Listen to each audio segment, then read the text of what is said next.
Hello, magandang hapon po sa ating lahat. Magandang hapon po sa ating lahat. Ngayon ay panibagong araw, kaya panibagong video na naman po ang ating ituturo sa inyo. Ito pong ituturo natin sa inyo ay upang hindi siya mapapakali, lagi siyang mababalisa at ikaw lamang ang lagi niyang maiisip.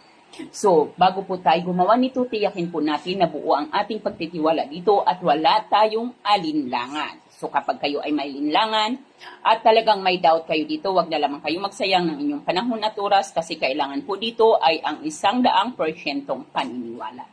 So, ang gagawin po lamang natin ay kailangan lamang natin ng bote. So, kailangan guys, pag ganitong bote, plastic, pero dapat po ay plain. So, pwede tayong gumamit ng plain na bote or kahit na plastic or babasagin. Basta plain po, tanggalin po yung mga nakalagay-lagay dito.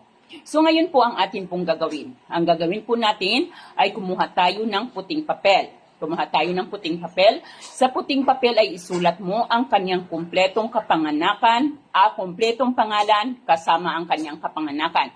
Kasi hindi natin maiiwasan na mayroong magkapariha ang pangalan. Kaya dapat isama natin ang kanyang birthday.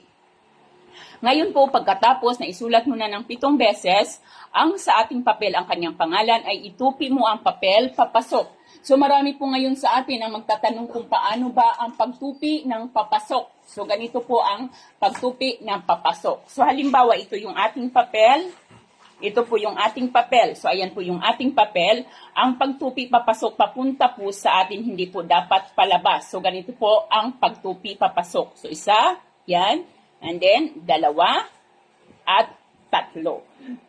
Pagkatapos, pwede nyo pa itong irolyo. Kung mahaba ang inyong papel, pwede nyo itong irolyo. At pagkatapos, ay ipasok mo ito dito sa bote. Pag naipasok na ang papel na ito dito sa bote, ay hawakan mo ang bote. Paghawakan mo ang bote at pakaisipin mo ang taong ito. Kapag nasa iyong balintatanaw o nasa iyong isipan mo na ang taong ito, ay alugin mo ito. Alugin mo, pagkaalog mo, bigkasin mo ang kanyang pangalan at ang kahilingan mo paukol sa inyong relasyon. Ano ba ang nais mo na mangyari sa inyong relasyon? So halimbawa, pagkabigkas mo ng kapangalan at ganunin mo, bigkas ang kanyang pangalan. So, for example, ito yung inyong kahilingan. Pangalan niya, ikaw ay lubusang mababaliw sa akin. Saan ka man mapunta, anuman ang iyong ginagawa, ako lamang ang iyong pakaiisipin. Tapos, ganun po ulit, alog po ulit, bigkas ulit ng pangalan, kahilingan, alog ulit, bigkas ulit ng pangalan at kahilingan hanggang sa 7 beses.